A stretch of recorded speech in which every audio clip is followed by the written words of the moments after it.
Allez, salut à tous, bienvenue sur la chaîne. Aujourd'hui on va faire une vidéo sur Moonbeam. Moonbeam, c'est un gros projet Polkadot en devenir. Je reçois beaucoup de questions, vous êtes des fous, franchement ça fait super plaisir. Si vous avez des questions, posez-les, je réponds à quasiment tout. En tout cas, ce que je vois, c'est qu'au fur et à mesure des vidéos que je poste, je vois le niveau qui commence à augmenter sur Polkadot. Ça fait super plaisir. Je vois que vous comprenez tous ce que je dis et ce qu'on fait. Et donc maintenant, dans cette vidéo, on va présenter le projet Moonbeam, qui nécessite quand même d'avoir une petite connaissance. Donc avant de regarder cette vidéo, si vous êtes vraiment nouveau et que vous comprenez pas grand chose à la blockchain et à Polkadot, je vous conseille de regarder la vidéo Polkadot pour débutants de A à Z parce que ça vous aidera à comprendre. Moonbeam, c'est un projet d'une plateforme de smart contract. Donc vous voyez, déjà on monte un peu le niveau et je pense que vous avez besoin que je démystifie le truc et je reçois beaucoup de questions. Donc c'est l'objet de cette vidéo. On présente le projet Moonbeam. Comme d'hab, on va faire ça sous la forme d'un triptyque de 3 choses: la team, le projet et le token metrics. On va aussi voir si c'est intéressant de rentrer dedans. Moi je pense que c'est intéressant, mais ça sera peut-être pas le meilleur projet, on le sait pas encore, mais peut-être que ça le sera. Donc on va creuser, on va aller voir comment, pourquoi, et on va aller voir ce que c'est, est-ce que ça vaut le coup, on parle de tout ça. Donc je vous propose de passer sur le PC, et c'est parti, on commence. Alors qui dit plateforme de smart contract, dit smart contract. Donc pour bien comprendre ce que c'est le projet Moonbeam, et qu'est-ce qu'il entend à changer dans l'avenir des crypto-monnaies, faut déjà comprendre la base. Qu'est-ce que c'est un smart contract? Je vais essayer d'aller vite, je vais vous le faire en 3 exemples. Un smart contract, en fait, si vous voulez, vous avez la blockchain qui, elle, à l'échange des informations, elle peut faire des transactions, mais le smart contract, lui, il permet d'ajouter des variables à ces flux d'informations. Donc là, je vous donne un exemple sur la météo. Donc admettons que vous avez besoin de souscrire à un contrat d'assurance. Vous êtes agriculteur. Demain, vous dites, merde, je produis du blé ou je produis du vin, mais par contre, s'il va y avoir du gel ou s'il pleut trop, ma récolte, elle va être pourrie. A contrario, s'il y a beaucoup trop de soleil, et bah tout va cramer, ma récolte, elle va partir en fumée. Donc là, le smart contract, il va pouvoir avoir un intérêt dans ces cas-là, dans le domaine des assurances, c'est que vous pouvez dire par exemple au smart contract c'est un contrat intelligent qui permet de mettre des variables. Donc vous pouvez dire, je vais activer une transaction sur la blockchain si les conditions du smart contract se valident. Donc là, dans le cas d'un agriculteur, vous pouvez mettre en place un smart contract en disant si, alors je dis une bêtise, hein, il y a 365 jours dans l'année, si pendant plus de 100 jours il pleut, dans ce cas-là, je paye une assurance et je veux que le smart contract me rembourse X euros. A l'inverse, si il y a du soleil pendant plus de 200 jours dans l'année, alors là ma récolte elle va cramer et du coup je vais quasiment rien récolter. Donc pareil, je mets en place un contrat d'assurance qui est basé sur un smart contract et ce smart contract là il va m'assurer. Donc là comment ça va fonctionner? Ça veut dire que vous allez avoir un oracle. En fait un oracle c'est un projet comme Chainlink qui va venir chercher en dehors de la blockchain des informations sur des sites d'autorité et il va aller voir par exemple, je dis une bêtise mais sur Météo France, sur les 10 plus gros sites de météo, et si les 10 plus gros sites ils valident tous qu'il y a eu plus de 100 jours de pluie ou plus de 200 jours de soleil, et ben on active le smart contract. Donc ça veut dire que là l'agriculteur il va être remboursé si les conditions sont réunies. Donc c'est un contrat intelligent qui active des commandes en fonction des données qui sont en dehors de la blockchain. Deuxième exemple qui va pouvoir vous parler. Demain vous voulez vendre votre maison et moi Nono je veux acheter votre maison. Alors on s'en fiche du prix, admettons que votre maison elle vaut 100 000 euros ou 100 000 $, moi je veux l'acheter. Donc on va pouvoir encapsuler cette transaction sur la forme d'un smart contract. Ça veut dire que là, on va pouvoir dire à la blockchain et au smart contract, on va pouvoir dire à tel jour, telle heure, telle seconde, une fois que toutes les conditions seront remplies et que Nono a reçu tous les documents du notaire, j'active le smart contract et la transaction se déclenche uniquement à ce moment-là. Le smart contract, il peut s'activer automatiquement en allant chercher des informations en dehors de la blockchain, mais elle peut aussi s'activer si plusieurs parties sont d'accord, tout le monde valide et le smart contract, il se déclenche. C'est aussi possible comme ça. Non seulement c'est possible dans un cas simple comme ça, mais on peut aller aussi un peu plus loin. On peut dire par exemple au smart contract, les 100 000 euros ou les 100 000 $, quand Nono il va les payer pour acheter la maison, celui qui va recevoir, donc vous, une fois que vous allez recevoir les 100 000 $, si vous dites ah non mais moi je veux pas recevoir les 100 000 $, je veux que vous envoyiez 10% à mon père, 10% à ma mère, 20% à mon fils et à ma fille et le reste à vous. Donc ça c'est possible, vous pouvez dire au smart contract, et ben dans ce cas là le smart contract il va activer le truc, il va envoyer 5 transactions et vous pouvez même aller encore plus loin, vous pouvez lui dire de faire ça comme ça, mais vous pouvez aussi lui dire de faire ça comme ça, d'envoyer 5 transactions, mais par exemple à 10 moments dans l'année. Vous pouvez dire tous les mois, moi j'aurais, de toute façon moi Nono j'aurais déjà payé, j'aurais mis l'argent sur le smart contract, mais après si vous avez des impératifs financiers ou autre chose qui peut vous arranger de faire comme ça, et ben on peut dire au smart contract de vous payer tous les mois à 5 personnes différentes. Donc le smart contract il va pouvoir activer des données comme ça qui peuvent aller loin dans ce genre de choses. Troisième exemple, et là je pense que ça va parler à tout tout le monde. Moi, je suis parisien pour le PSG. Toi, t'es pour l'OM, t'es pour Marseille. Ce soir, il y a un match PSG-OM. Qu'est-ce qu'on fait? On fait un pari. Moi, je mets 200 $. Toi, tu mets aussi 200 $. Et on met ça dans un smart contract. Donc, c'est un projet qui va proposer ça. Ça existe déjà. Hein. On met ça dans un smart contract. Vous mettez vos 200 $. Moi, je mets mes 200 $. À l'issue du match qui aura lieu ce soir, la blockchain, enfin, c'est-à-dire le smart contract qui va aller chercher les informations grâce à des oracles comme Chainlink, comme Dia ou comme d'autres. Il va aller chercher donc les données en dehors de la blockchain et il va dire ah tiens, le PSG il a gagné 3-0 comme d'habitude. Bonjour aux Marseillais. Le PSG il a gagné 3-0. Donc j'ai eu la preuve par les sites d'autorité. L'oracle il vient valider le smart contract. Le smart contract il m'envoie 200 $. Voilà ce que c'est un smart contract avec ces trois exemples là. Je pense que vous avez compris. Maintenant on peut rentrer dans le projet Moonbeam. On peut expliquer ce que c'est Moonbeam. Alors Moonbeam c'est un projet qui va proposer une plateforme de smart contract. Donc c'est-à-dire c'est tout ce que je viens d'expliquer avant. C'est des smart contracts, c'est des contrats intelligents qui peuvent s'activer, qui peuvent être codés de toutes les manières possibles et imaginables. Là je vous ai donné 3 exemples, ça peut aller beaucoup plus loin que ça. Moonbeam c'est une plateforme de smart contract, mais la différence avec toutes les autres plateformes de smart contract qui existent déjà et qui sont monochain et donc qui fonctionnent en silo comme je vous avais expliqué dans ma vidéo Polkadot de A à Z. Par exemple, les smart contracts sur Ethereum sont codés sur Solidity, les plateformes de smart contracts sur Ethereum ne fonctionneront que sur Ethereum. Là, Moonbeam, lui, va pouvoir aller un petit peu plus loin que ça. Moonbeam, il va pouvoir vous dire, ok, on va pouvoir tous créer des smart contracts, mais les smart contracts, on va pouvoir les connecter entre différentes blockchains. Donc ça veut dire quoi? Ça veut dire qu'on prend un exemple. Donc je reprends mon même exemple de l'assurance de l'agriculteur qui fait ça, mais le truc c'est que l'agriculteur, lui, s'il veut faire ça et qu'il est obligé d'aller sur Ethereum pour activer son smart contract, le problème c'est que l'agriculteur, lui, qui est en France, ou l'agriculteur qui est aux États-Unis, ou l'agriculteur qui est en Chine et qui n'ont pas les mêmes conditions, peut-être que les Chinois, eux, ils vont vouloir travailler sur une blockchain chinoise. Et donc dans ce cas-là, pour les mêmes types de contrats, et ben Moonbeam, il va pouvoir se connecter à toutes les blockchains qui sont différentes. Donc lui, l'agriculteur chinois ou l'agriculteur français ou l'agriculteur américain, le chinois, lui, il va peut-être vouloir faire ça sur sa blockchain chinoise, Neo ou autre. Le français va peut-être vouloir faire ça sur sa petite blockchain française, sur Tezos. Et l'américain va peut-être vouloir faire ça sur Ethereum. C'est un exemple bidon, hein. Mais en gros, Moonbeam, vu que lui va proposer les smart contracts qui vont pouvoir s'activer sur toutes les blockchains, ça veut dire quoi? Ça veut dire qu'on va pouvoir mutualiser les fonds de toutes les blockchains et donc au lieu d'avoir 100, 200, 300 millions de dollars, et ben on va pouvoir avoir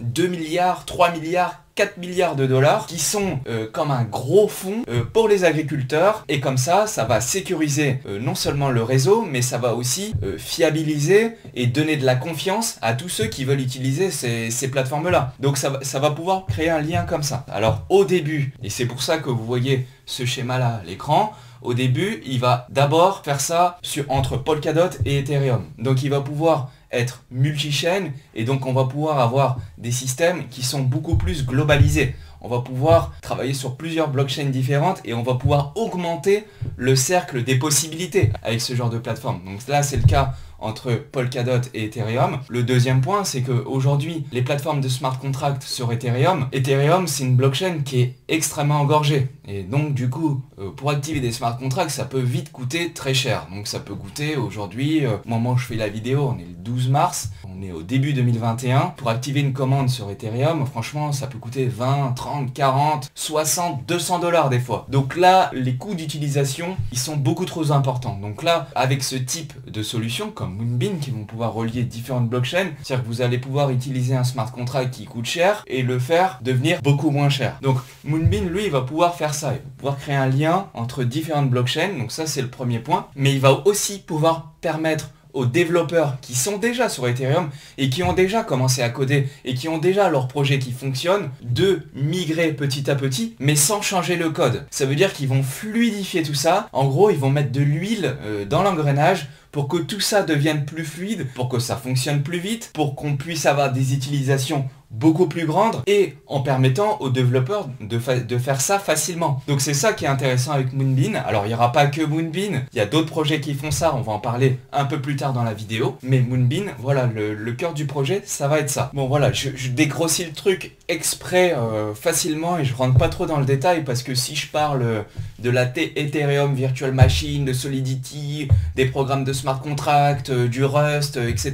Là je vais perdre tout le monde. Je pense que ça intéresse pas beaucoup de monde monde sur la chaîne, à part des développeurs, mais c'est volontaire que je caricature un petit peu, mais faut voir les choses un petit peu comme ça. Donc là, je vous ai donné quelques exemples. On voit le fonctionnement à l'écran du réseau Polkadot et on voit en haut à gauche que Moonbeam va demander une parachain. Une parachain, vous devez tous savoir ce que c'est avec ma vidéo que j'ai fait et mon article que j'ai fait. Si vous savez pas ce que c'est une parachain, la blockchain parallèle qui va venir s'intégrer à Polkadot, regardez la vidéo, vous allez tout comprendre. Donc, comme ils vont souscrire à la parachain, ils vont aussi participer à un financement. Donc on en parlera après, est-ce que ça vaut le coup de participer, etc. Mais on voit que la parachain Moonbeam, qu'on voit à l'écran, il va venir se connecter au smart contract avec le logo que vous voyez là. Le logo que vous voyez, c'est Solidity. Solidity, c'est le langage de développement que Gavin Wood a créé, qui fonctionne principalement sur Ethereum. Et donc on voit que Ethereum, le smart contract, il active une commande qui passe sur Ethereum et qui peut aller ensuite sur Polkadot à travers le réseau Moonbeam, etc. Donc ça, on voit ça comme ça. On peut aussi aller un peu plus loin. On va pouvoir imaginer une DeFi qui vient s'interconnecter sur toutes les autres DeFi. Donc là, vous avez un projet qui est que sur la Binance Chain, vous avez un projet qui est que sur Ethereum. Et ben Moonbeam, lui, avec ses smart contracts là, il va pouvoir se greffer à tout ça et proposer une DeFi beaucoup plus complète. On peut aussi imaginer un système de gouvernance multi-blockchain où toutes les blockchains, ou tous ceux qui ont des tokens de toutes les blockchains vont pouvoir voter. Donc on va pouvoir imaginer des projets, des très gros projets, ou des, comme je disais au début, des plateformes d'assurance qui sont multi-blockchain grâce à ces mécanismes-là. Bah là, vous allez pouvoir avoir un système de vote globalisé qui fonctionne inter-blockchain. C'est des utilisations qui vont pouvoir être développées, ou va pouvoir y avoir des nouvelles utilisations comme ça. Donc Moonbeam, lui, ce qu'il fait, c'est qu'il propose aux développeurs de faciliter tout ça. Et pour faciliter tout ça, c'est-à-dire que Moonbeam, il va proposer aux développeurs sur Ethereum, il va dire à tous les développeurs, écoutez, vous embêtez pas, continuez à faire ce que vous êtes en train de faire, parce que c'est super, et nous, on va juste mettre une plateforme qui va vous permettre de connecter à d'autres blockchains. Donc, les développeurs qui ont fait déjà un travail énorme, ils vont pas avoir besoin de tout refaire. Moonbeam, ils sont là pour faciliter ça, et de faciliter une adoption, et de faciliter une migration vers différents réseaux. Et c'est là où c'est intéressant, c'est-à-dire que tous ceux qui codent sur la Ethereum Virtual Machine, ils vont pouvoir, eux, continuer à faire ça, et Moonbeam, lui, va se greffer à tout ça. Donc là, je pense que c'est intéressant. Il y a aussi d'autres projets qui font ça, comme Edgeware ou comme Plasm, qui vont permettre ce genre de choses, mais on va en parler un peu des autres projets après, mais là, c'est une vidéo sur Moonbeam. Alors d'accord, mais qui est derrière ce projet? Derrière ce projet, il y a Derek Yo. Derek Yo, c'est le CEO de Moonbeam. Il est aussi le fondateur de Moonbeam. C'est une team d'Américains. Ils sont basés à Boston. Il faut savoir que Moonbeam, alors quand je dis le fondateur de Moonbeam, c'est Derek Yo, c'est pas tout à fait vrai. Pour entrer dans le détail, celui qui a lancé Moonbeam, c'est une personne morale. Donc c'est une société qui s'appelle PureStake. Donc là, on le voit à l'écran. Sur le site officiel de Moonbeam, tout en bas, il y a écrit The Moonbeam Protocol is built and powered by PureStake. Excusez-moi pour mon anglais. Mais en gros, il dit voilà, ça a été créé par PureStake et ça a été codé et mis en fonction par PureStake. Donc PureStake, par contre, lui, cette société-là, elle a été fondée par Derek Yo que vous voyez à l'écran. Donc c'est une team américaine. Ils sont plusieurs derrière. Donc Derek, il a créé cette société-là, PureStake. PureStake, voici le logo. Il faut savoir que PureStake, c'est une société qui propose déjà des services sur la blockchain. Alors il propose des services sur la blockchain Algo, sur Polkadot et sur une troisième, je sais plus laquelle, mais bon, peu importe, c'est pas très important, sur Qsamoj, pas très important. Il propose des services du type demain, vous ou moi par exemple, j'ai envie de devenir validateur sur le réseau Polkadot, c'est hyper compliqué, beaucoup de protocoles techniques à mettre en place, faut monter une machine, etc. Si j'ai pas les compétences techniques mais que je veux le faire, demain je peux appeler PureStake, je leur dis voilà, j'ai besoin d'aide, et eux ils vont m'aider en contrepartie d'une rémunération, etc. Voilà, c'est une société privée à but lucratif, mais c'est une société qui propose des services dans la blockchain. Et PureStake, ils ont pas mal d'employés, et ces employés, ils sont aussi là pour travailler sur Moonbeam, parce que PureStake, c'est la société qui a créé et qui a lancé Moonbeam. Ça a été créé et lancé en 2019, donc c'était bien avant le lancement de Polkadot. Ça faisait déjà au moment où Polkadot a été live et que le token DOT et KSM ont été live, ça faisait déjà 1 an qu'ils travaillaient sur le sujet. Donc Derek Yo et sa team, par l'intermédiaire de PureStake, ils sont assez proches de Polkadot, parce que on voit, il y a souvent des vidéos sur YouTube où il est invité par tous les grands noms de Polkadot. Polkadot. Je l'ai mis dans l'article. On voit que Moonbeam il est passé au minimum 3 fois sur la chaîne officielle de Polkadot. À chaque fois que Polkadot parle des smart contracts, ils font appel à Moonbeam. Alors c'est pas parce que c'est ça que c'est une preuve que ça va être le meilleur projet. Attention, c'est pas ce que je dis. Il y a d'autres projets qui sont tout aussi bien et qui seront peut-être même meilleurs que Moonbeam.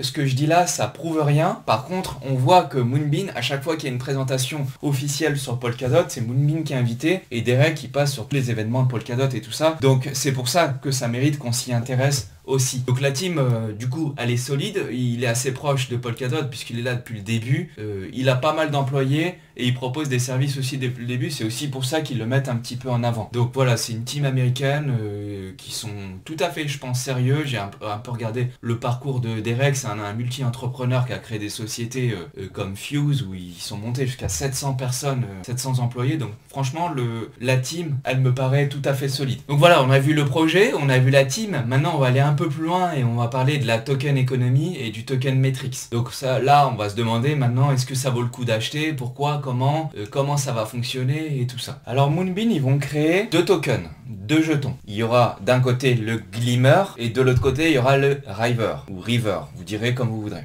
Le Glimmer, il va fonctionner que sur Polkadot, c'est-à-dire que ça sera le token du jeton Moonbeam sur Polkadot, c'est-à-dire qu'ils auront leur parachain sur Polkadot et Glimmer, ça sera le jeton qui fonctionnera sur le réseau Polkadot. De l'autre côté, vous aurez le River qui lui sera un jeton qui fonctionnera sur les réseaux Kusama. À chaque fois on me troll sur comment je le dis. Kusuma, Kusuma. Comme vous voudrez, vous le direz comme vous voudrez. En tout cas, le River il va fonctionner sur Kusama et les 2 tokens sur leur propre réseau auront une importance centrale. Parce que en fait, quand vous réfléchissez bien, aujourd'hui les smart contracts qui fonctionnent sur Ethereum ou sur d'autres blockchains, on parle d'Ethereum parce que c'est ce qu'il y a de plus connu, à chaque fois qu'il y a un smart contract qui est exécuté sur la blockchain Ethereum, et il y en a des centaines de millions, voire des milliards chaque jour, hein. C'est colossal, attention. Donc à chaque fois qu'un smart contract est exécuté sur la blockchain, que ce soit sur Moonbeam, sur Polkadot, ou que ce soit sur Ethereum ou n'importe laquelle, et ben à chaque fois que ce contrat-là est exécuté, vu que ce contrat-là, il est sur la blockchain et qu'il est sur le réseau, il y a des frais de transaction. C'est-à-dire que les frais de transaction, c'est ce qu'on appelle le gaz en français, ou sur Ethereum on appelle ça le GWEI, G-W-E-I, et en fait ce gaz là, en fait c'est le token, c'est-à-dire c'est le jeton du smart contract. Donc là, à chaque fois, donc pour Glimmer sur Polkadot, à chaque fois que toute personne voudra utiliser le smart contract de Moonbeam sur Polkadot, il devra payer le gaz. Et le gaz, il sera payé en GLMR, en Glimmer. C'est exactement le même concept sur River, donc River ou River sur Kusama. Donc ça veut dire que le gaz, c'est-à-dire que tous les smart contracts qui seront utilisés sur River, sur Kusama, ben là, il sera payé en River. Alors, je fais un rappel vulgairement, hein, mais Polkadot, c'est la blockchain principale et Kusama, c'est une blockchain qui est souvent utilisée pour tester, mais elle est indépendante et elle peut fonctionner toute seule. Donc c'est pour ça que moi, dans la vidéo et dans l'article, je vous dirais de vous focaliser plutôt sur le King, c'est-à-dire sur Polkadot et sur le Glimmer, le GLMR. Attention, c'est pas parce que je vous dis de vous focaliser sur le Glimmer que c'est lui qui va être le plus rentable. Parce que sur River, on verra un petit peu plus loin sur la libération des jetons, c'est peut-être là où la rentabilité sera la plus grande, mais moi je vous conseille plutôt de vous focaliser sur Glimmer parce que c'est ce qu'il y a de moins risqué. Et donc en premier lieu, il sera utilisé en tant que gaz, comme fluide, c'est-à-dire pour payer les transactions, mais il sera aussi utilisé pour inciter les collateurs à venir alimenter la plateforme de smart contract. Parce qu'en fait, si vous voulez, le réseau Polkadot, dedans il y aura une parachain qui sera Moonbeam, donc on peut parler du réseau Moonbeam. Donc le réseau Moonbeam, lui, il va fonctionner exactement de la même manière que Polkadot. Si vous avez vu mes vidéos Polkadot de A à Z, ça fonctionne en proof of stake, et donc du coup, ça va intéresser des gens de pouvoir devenir validateurs pour que le réseau il fonctionne bien. Donc il y a ça, mais il y a aussi le fait que Glimmer et River, tous ceux qui auront ces jetons-là, ils vont aussi avoir un droit de vote. Ça va être un token de gouvernance. Toutes les grosses décisions qui vont être prises sur le développement des smart contracts sur Moonbeam vont pouvoir voter. Et puis ensuite, ça va servir à payer les frais de transaction du réseau. Donc vu que Moonbeam va utiliser la blockchain, en fait ce token là il va pouvoir payer pour fonctionner sur la blockchain. Donc en résumé, ces deux tokens là ils vont être centraux, donc le token Glimmer il va être central et le token River il va être central aussi dans l'utilisation des smart contracts. Donc c'est un vrai utility token, c'est un vrai token qui va être utilisé. Donc c'est pas un truc genre je l'achète juste pour le collectionner en espérant qu'il monte et tout ça. Non, celui-là il va être utilisé tous les jours. Et si Moonbeam fonctionne bien et si c'est lui l'heureux élu qui va être utilisé par tous les développeurs et par tous les utilisateurs, par tous les projets, et ben là ça risque de devenir incroyable, ça risque de monter hyper fort. A contrario, si personne l'utilise, le truc il va végéter et ça vaudra quasiment rien. Donc c'est aussi un pari sur l'avenir, mais en tout cas s'il est utilisé même juste un petit peu, le token il aura une utilisation centrale. Alors faut bien dissocier les deux, hein, Glimmer et River. Là je vous montre un graphique sur Glimmer, River c'est pas la même chose, je vous montre la différence un peu plus bas. Vous voyez, River il aura pas la même libération et ça sera pas tout à fait la même chose, mais par contre les deux ils auront le même nombre de tokens en circulation. Donc là, dans le programme de libération des jetons pour Glimmer, au moment où je fais la vidéo, rien n'est fait, hein. Le projet il n'est pas encore sorti, donc si vous voyez cette vidéo, là, le train il est en gare, rien n'a commencé, on va tous pouvoir agir en fonction de ce qui va se passer. Donc là, dans le cas du jeton Glimmer, on voit que la libération des tokens des jetons, un token c'est un jeton, la libération des jetons, elle va être plutôt saine. C'est-à-dire que vous avez une partie des premiers investisseurs qui étaient là il y a je pense déjà quelques années, ensuite il y a eu une strategic sale, c'est-à-dire que vous avez eu des investisseurs privés qui sont rentrés, qui eux ont déjà payé, ils sont déjà dedans, mais ils n'ont pas encore eu les tokens non plus, donc ni vous, ni eux, ni moi ne les avons pour le moment. Et ensuite, il y aura une vente publique, public sale. Donc là, tilt, ça résonne, public sale, là, on va pouvoir participer. Alors, on va voir, on ne sait pas encore à combien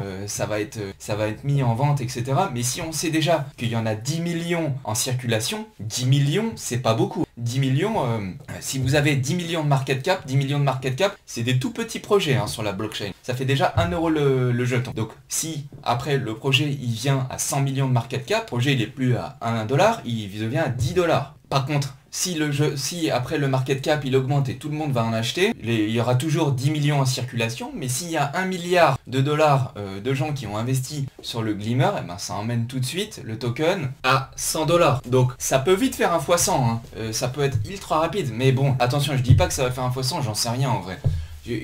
On fait une extrapolation, on essaye de voir comment ça pourrait évoluer. Mais en tout cas, on voit que la distribution des jetons, elle est plutôt saine. Donc on voit que là, il y aura une public sale. Et que donc dans la public sale, il y aura 16% des jetons qui seront en vente. Mais c'est pas tout. On voit que un petit peu plus loin, on voit qu'il y aura un financement en parachain. C'est 15%. Donc ça veut dire qu'il y aura 31% des jetons où potentiellement, vous et moi, on va pouvoir participer et essayer de rentrer au début du projet. Parce que c'est là où il y a les meilleurs rendements, c'est au début du projet avant même qu'on ait commencé. Donc on va voir, on ne sait pas encore si ça va être intéressant, quelles sont les conditions, le prix, etc. Mais on voit déjà qu'il y a deux idées et que les deux idées, ça va être de pouvoir rentrer sur le financement en public sale pour Glimmer et ça va être de rentrer en prêtant, en mettant en bounding nos DOT et nos KSM sur Moonbeam, sur Glimmer. Donc ça peut être intéressant. Il va falloir qu'on creuse au fur et à mesure. On voit, j'ai mis dans l'article, si ça vous intéresse d'aller un petit peu plus loin, on voit que les jetons qui ont déjà été vendus aux premiers qui sont arrivés, c'est-à-dire en seed et en strategic sale, donc 24% des tokens, ils seront soumis à un vesting. Ça veut dire qu'ils vont être bloqués, qu'ils vont les débloquer au fur et à mesure pour éviter que le prix il se pète la figure dès le début. Et je pense d'ailleurs que ça sera pareil pour les parachains, mais là on n'a pas encore les conditions et on ne sait pas encore. Donc, on le saura au fur et à mesure. Suivez-nous sur Twitter et Telegram parce qu'on communiquera au fur et à mesure de ce qui va sortir puisqu'on compte participer. Hein. Donc si vous avez tous les détails du fonctionnement de Glimmer et je pense que ça pourra être intéressant. Alors deuxième idée, et là ça va être beaucoup plus risqué, vous allez aussi pouvoir participer mais sur le jeton Moonriver. Et là j'en parle maintenant parce que les parachains sur Kusama, ça va être très rapide, ça va être bientôt. Là au moment où je fais la vidéo, on est mi-mars, logiquement fin mars, début voire ou peut-être mi-avril, les parachains vont commencer. Et donc là, comme elles vont commencer sur Kusama qui est la blockchain de test, qui est une blockchain plus petite, tous les projets vont pouvoir commencer à tester dessus. dessus, et ça sera le cas de Moonbeam. Et là, vous voyez le graphique de Moonriver, donc c'est le token de Moonbeam qui sera sur Kusama. Là, on voit que c'est pas du tout le même. On voit que c'est pas du tout le même, et quand on regarde de plus près, on voit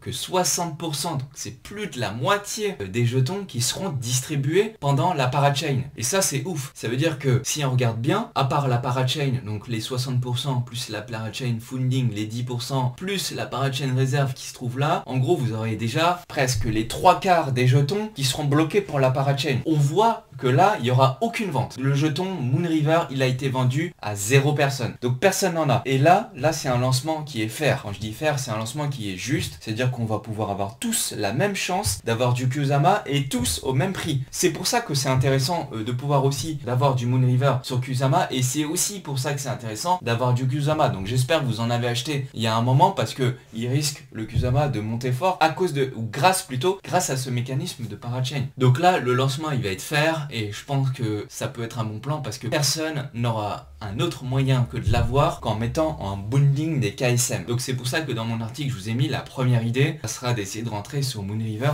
sur le réseau Kusama. Parce que là, vous allez avoir des parachains, mais après derrière, les personnes qui vont vouloir acheter du Moonriver, ils vont devoir l'acheter à ceux qui auront participé au parachain. Donc c'est vous, c'est moi. Si le prix il monte, les premiers gagnants, ça sera ceux qui ont participé au parachain. Faut le noter. Donc c'est intéressant. Voilà, je dis pas que ça va monter à coup sûr, hein, mais je pense que ça pourra être le cas. Et comme ça arrive très vite, c'est pour ça que je fais la vidéo maintenant. Même si j'ai pas toutes les infos, je préfère en parler dès maintenant. Voilà, je pense qu'on a fait le tour sur Moonbeam. Donc comme on a vu, Moonbeam, c'est un projet qui va pouvoir faire un lien entre toutes les blockchains. Donc ça, c'est l'ADN de Polkadot. C'est pour ça qu'a été créé Polkadot. C'est un réseau qui est puissant, solide, que les gens vont pouvoir venir utiliser ce réseau qui est puissant et solide, il va pouvoir être scalable à l'infini. Donc on va pouvoir avoir des gens qui vont pouvoir bénéficier d'un réseau solide, et Moonbeam, lui, il va aller plus loin que ça. Lui, il va pouvoir mettre en place les smart contracts, donc d'activer des contrats intelligents avec des multiples fonctionnalités. Et là, c'est là où la blockchain Polkadot, elle peut exploser, c'est grâce à des projets comme ça. Donc il y en a d'autres comme Plasm, comme Clover, comme Edgeware ou comme Trustbase. Attention, je préfère dire attention, parce que après, si vous achetez des trucs parce que je vous ai influencé et que vous avez des pertes, ça va être à cause de moi. Mais en tout cas, je vous dis de vous intéresser, ça peut être intéressant, je peux vous dire que ça. En tous les cas, là, on voit qu'il y a 5 gros projets qui proposent des smart contracts et qui ont aussi souscrit à des parachains. C'est Plasm, c'est Clover, c'est Edgeware, c'est Trustbase qui font et qui vont proposer à peu près la même chose que Moonbeam. Moonbeam est bien avancé, Edgeware aussi, Plasm aussi, et en fait, si vous voulez, le grand gagnant, il va se situer parmi les 5. Parce que comme la blockchain, au sens général du terme, c'est-à-dire toutes les blockchains ont besoin des smart contracts qui sont multi-chain pour pouvoir utiliser les projets de toutes les blockchains, c'est l'un de ces 5 projets-là qui va pouvoir proposer ça. Donc peut-être que le grand gagnant est le futur x100 que vous allez pouvoir faire si vous mettez 10 € et que vous faites un x100, ça devient donc 10 x 10, ça fait 100, donc vous mettez 10 €, ça devient 1000, mais si vous mettez 1000, ça devient 100 000 $. Donc si vous mettez 10 000, ça fait 1 million. Alors peut-être que le futur x100, il sera sur l'un de ces 5 projets-là, on ne sait pas encore, mais en tout cas, ces 5-là, ils sont à un gros potentiel, et il va falloir les suivre. Donc là, c'est une vidéo sur Moonbeam. Moonbeam, on en parle souvent, parce qu'il est proche des fondateurs de Polkadot, ils sont toujours en train de parler de Moonbeam, c'est pour ça que je vous parle de Moonbeam, et c'est pour ça que ça peut être intéressant. Voilà, donc je pense qu'on a fait le tour. Logiquement, maintenant, ça doit être un peu plus clair pour vous. Polkadot a besoin de ces projets-là. Logiquement, il y en a un des 5 qui devrait fonctionner. Peut-être que ça sera Moonbeam. En tout cas, Moonbeam, l'avantage c'est que tout le monde en parle, et l'avantage c'est qu'aussi il a un token metrics, une token économie qui va vous permettre de participer à ça. Donc potentiellement ça va intéresser beaucoup de monde, et si ça intéresse beaucoup de monde, derrière ça veut dire qu'il y aura aussi beaucoup de monde qui va pouvoir l'utiliser et qui va pouvoir demander à ce qu'on l'utilise. Et donc vous allez aussi pouvoir avoir des projets qui vont être incités à utiliser ça si beaucoup de monde ont ces jetons là. On va voir comment ça va évoluer. En tout cas, je pense que c'est un projet qui vaut la peine de s'y intéresser. Vous me demandez est-ce que moi je vais participer? Clairement, je pense que oui. On est beaucoup à suivre ça. Venez, on en parle souvent au jour le jour sur Telegram et sur Twitter. Donc si ça vous intéresse, venez nous joindre. Ça nous fera plaisir. En attendant, si la vidéo elle vous a permis d'en savoir un peu plus et elle vous a permis de comprendre un peu les mécanismes de ça, bah écoutez, petit pouce, franchement ça fera plaisir. Vous pouvez aussi vous abonner en appuyant sur la cloche. Dans ce cas-là, j'en ferai d'autres. Et d'ailleurs, il y en a d'autres qui sont prévus. Je spoil pas, mais il y a des trucs qui sont sympas et que je vais vous proposer et qui peuvent vous permettre d'en savoir un peu plus sur les projets Polkadot et sur Kusama. Donc si ça vous a plu, petit pouce et puis je vous dis à bientôt. Salut les amis.